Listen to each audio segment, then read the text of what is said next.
We are out of Millersville, Georgia, and our focus are the marginalized and underserved communities here in Millersville and the region.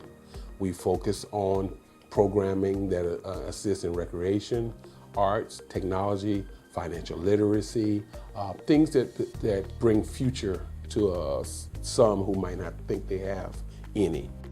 A lot of our kids are creative, but do not have access to certain things, or nor do they think they have access.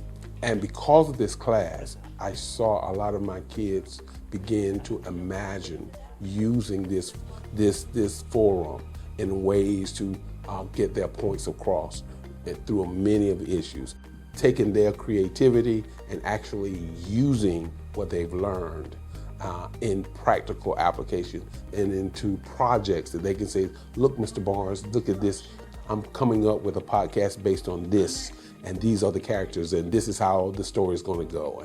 Wow. I really would like to thank the Oconnorinstitute for Humanities for the Writing for Success grant.